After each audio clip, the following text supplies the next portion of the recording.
Hello, welcome to today's UCLA Health Chat. I'm Dr. Allison Grimes. I'm an audiologist and the Director of Audiology at UCLA Health. Today we'll be talking about hidden hearing loss, and you'll be able to ask questions using this Twitter hashtag. Hidden hearing loss is a somewhat newly understood condition that goes along with noise exposure and aging.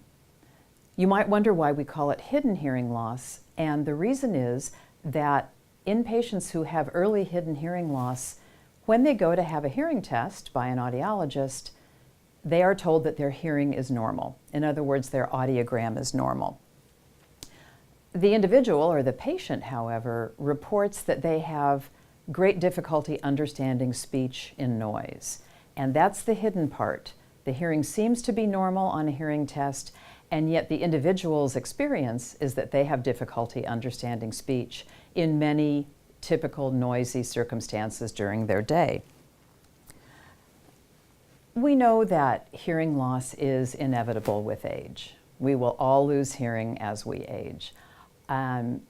Age-related hearing loss is felt to be a combination of wear and tear of the fine structures in the inner ear, and also as a result of exposure to loud noise over the lifetime. Exposure to noise is cumulative over the lifetime. So even if you had noise exposure as a younger person, once the damage is done, it's done permanently. The ear doesn't recover from noise exposure. Typically with age-related or noise-induced hearing loss, hearing in the low pitches stays relatively good. So the vowel sounds in speech, ah, a, e, o, oo, are low-pitched and easy to understand and easy to hear. The damage is typically occurs in the high frequency or high-pitched sounds like s, f, sh, k. And those are the words that give meaning to the sentence or to what is being said. It's the high-frequency consonants that actually make the words mean something. So if I said the phrase, "Please sit down on the chair," if you had a high-frequency hearing loss, you might hear, "Ease it down on a air." It doesn't make any sense because all the high-frequency consonants have been filtered out by the hearing loss.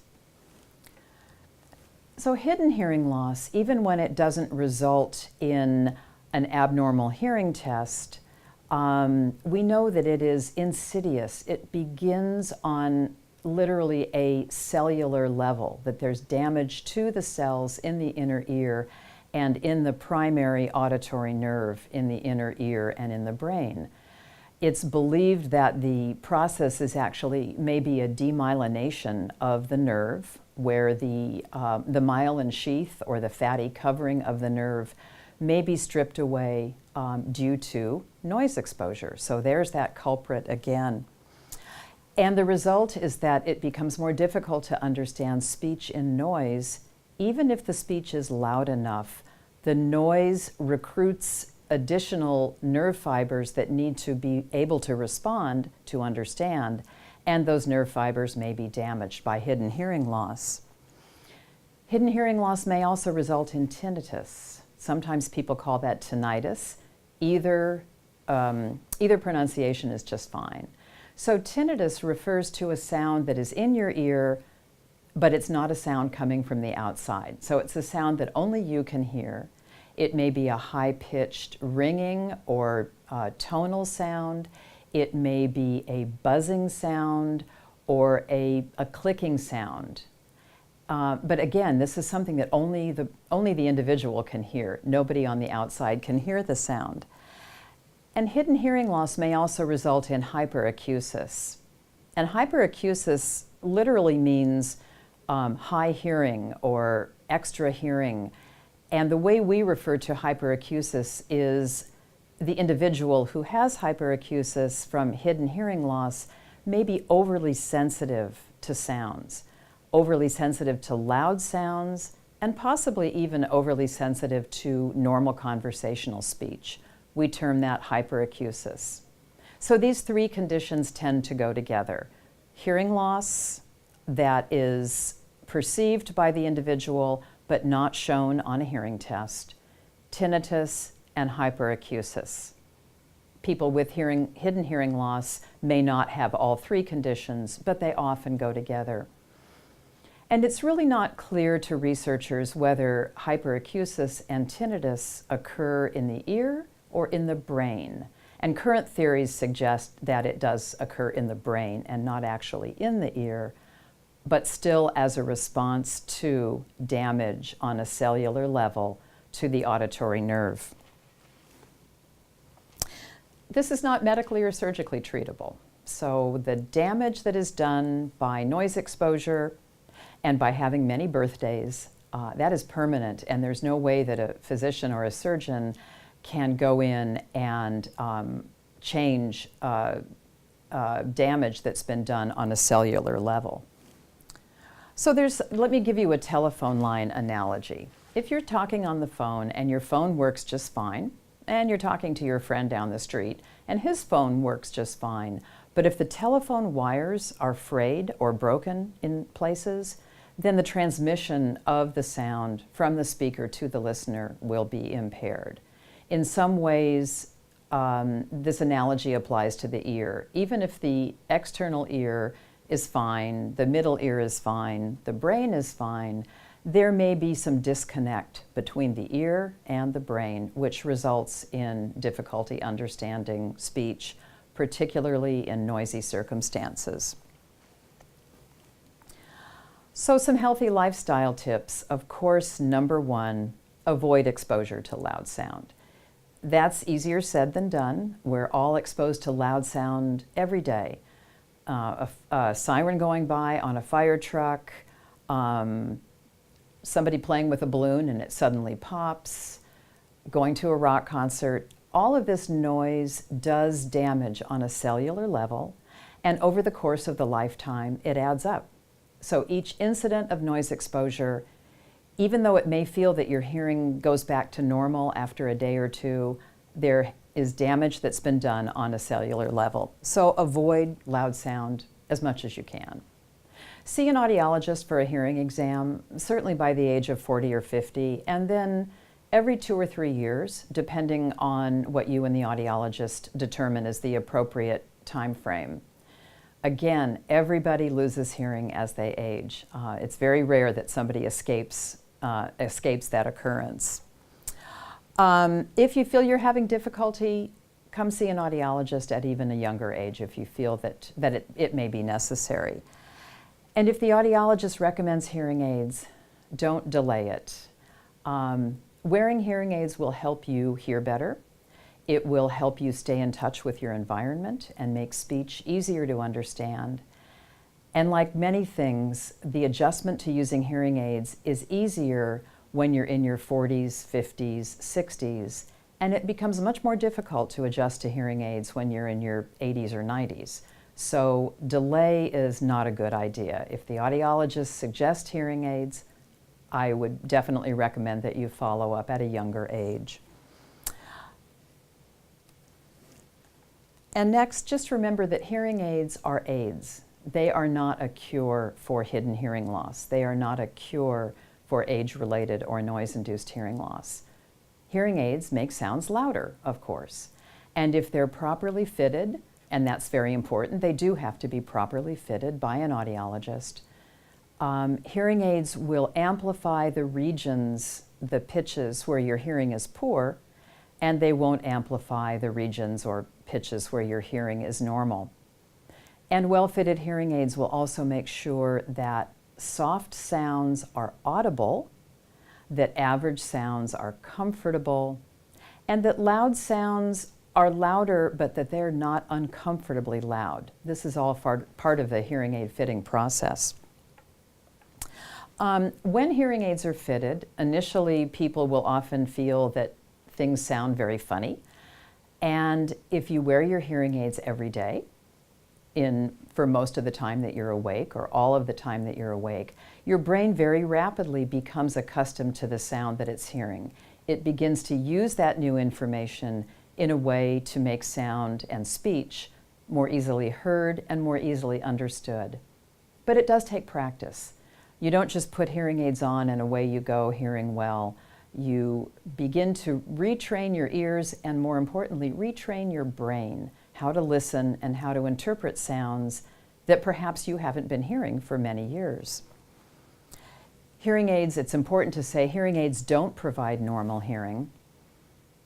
And if you have hidden hearing loss with no change on your hearing test or no abnormality on your audiogram, hearing aids may or may not be helpful.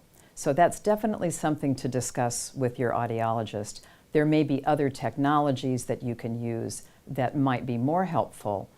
For instance, a remote microphone to better pick up speech at a distance or in noise. So hearing aids are necessary to address hearing loss, but they're insufficient. There are lots of other things that help with good communication and make communication successful.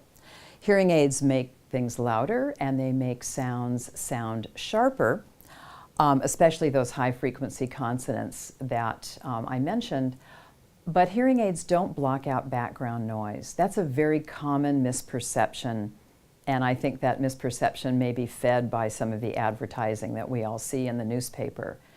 Hearing aids don't have a brain. They don't know what you want to hear and what you don't want to hear, so they amplify all the sound that's in the environment.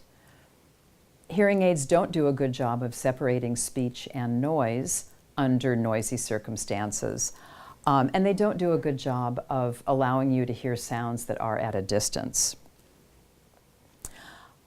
But hearing aids, sometimes people say, well, hearing aids don't work. Well, they do work if you understand what they're capable of doing.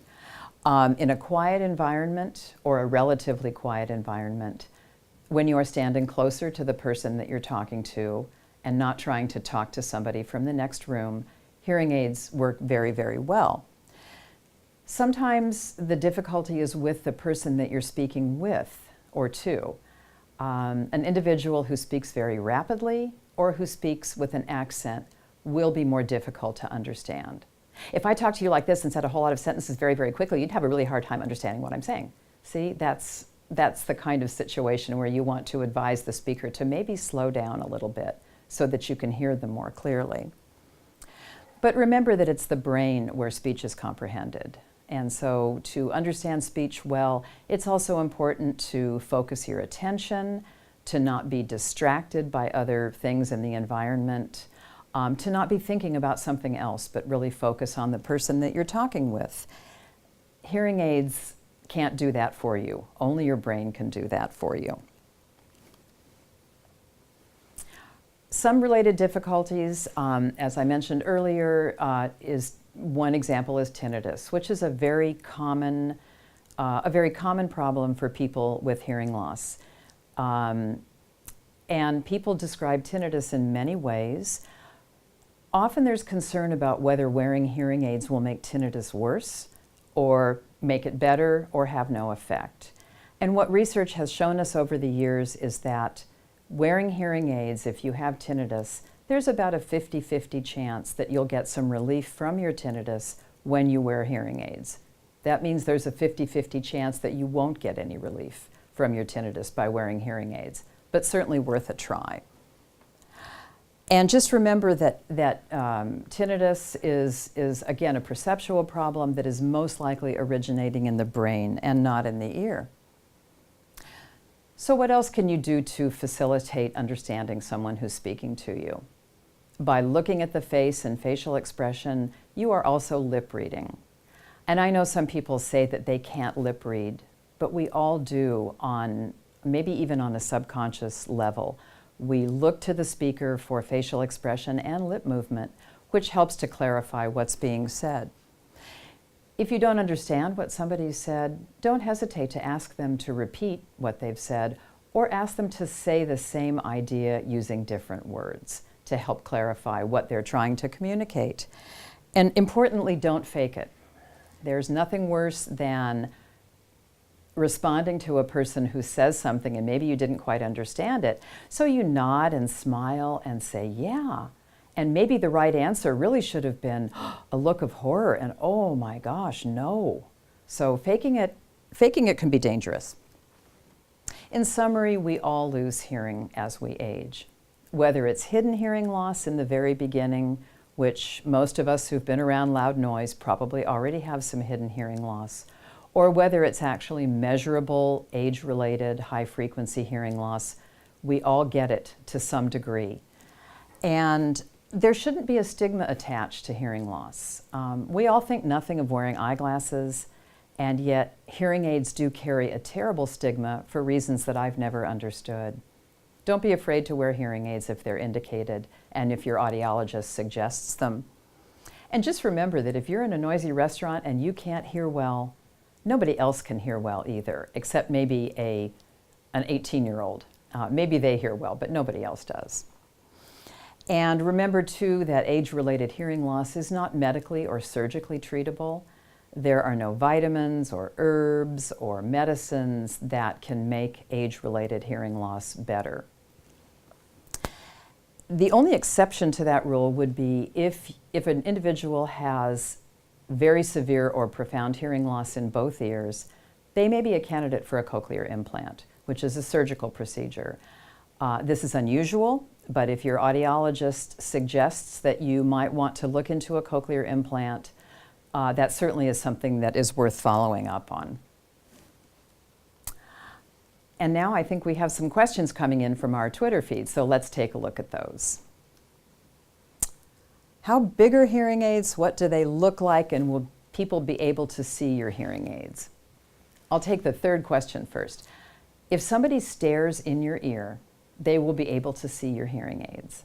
But nobody stares into somebody's ear, except maybe an audiologist. I will admit that sometimes I do. In typical use and typical sizes of hearing aids, most people are not aware that somebody's even wearing a hearing aid. Hearing aids either sit behind the ear with a very thin wire that goes into the ear to deliver the sound, or the hearing aid sits completely within the ear or within the ear canal. These are not your grandmother's hearing aids that are great big boxes that you wear in your pocket with a wire. And the size of the hearing aid really depends on your ear because they're custom made for your ear. Tinnitus, again, is a sound that occurs somewhere in the ear or the brain that the individual person is able to hear. It sometimes is quite loud, but nobody around the person can hear it. So it's not a sound emanating from the outside. It's a sound emanating from somewhere in the damaged auditory system or somewhere in the brain. It can be a byproduct of noise exposure. It is also a byproduct of some medications. And if you do begin to get tinnitus after starting a new medication, mention that to your physician to see if there is an alternative. There really is no cure for tinnitus, but in fact the best cure may be to learn to ignore it. So some of the work that's been done in tinnitus suggests that mindfulness meditation is one of the most effective treatments. In other words, to acknowledge, yes, I hear tinnitus. It's not harmful. It won't hurt me. It's not a sign of something serious. I'm just going to ignore it and to just really acknowledge it and then move on with your other activities. So don't let your tinnitus run your life. Will my hearing get better if I wear hearing aids? That's a good question. Your hearing loss will not get better. Your hearing loss in your ear will not get better. But what will get better is your ability to be a good listener and to understand speech more effortlessly and be more responsive when people talk to you or have a conversation with you. So that's not your ear getting better, but it's the part of your brain that understands speech that will be stimulated and will be more responsive to conversations and to what's being said. How often do I have to change the batteries? Depends on the hearing aid. Some hearing aids with very small batteries, the batteries may only last for 2 or 3 days. Hearing aids with larger batteries, the battery may last a week to 10 days. Some people stream music through their phone into their hearing aids, or they stream their telephone calls into their hearing aids. That will drain the batteries more rapidly. But at night, when you remove your hearing aids, if you open the battery door, it disconnects the battery and makes sure that the battery is not draining through the night. Why do I need to clean my hearing aids? Well, the hearing aid sits in your ear, and most people have earwax. And the hearing aid has a tendency to scoop up some of the earwax into the loudspeaker of the hearing aid. And if the hearing aid isn't cleaned regularly, that earwax can actually block the sound from coming out of the hearing aid. So your audiologist will show you where to clean, how to clean, will give you tools to help you successfully and safely clean your hearing aid. And finally, the most important health tips, avoid loud noise. Every exposure to loud noise takes a slight toll on your hearing, and over the lifetime, that's where we get into hidden hearing loss and then what is sometimes called age-related hearing loss. Very, very much one of the biggest factors is exposure to loud noise over the lifetime. If you wear hearing aids, make sure your hearing aids are clean and make sure your ears are clean as well, because of course what gets into a hearing aid to block the sound is typically earwax. Keep spare batteries with you. And finally, be a good listener. If you're having a conversation and you're not understanding something, don't hesitate to ask somebody to repeat. Or if you're speaking to someone and you're sitting a long distance from each other, get up and move closer to the person you're speaking with.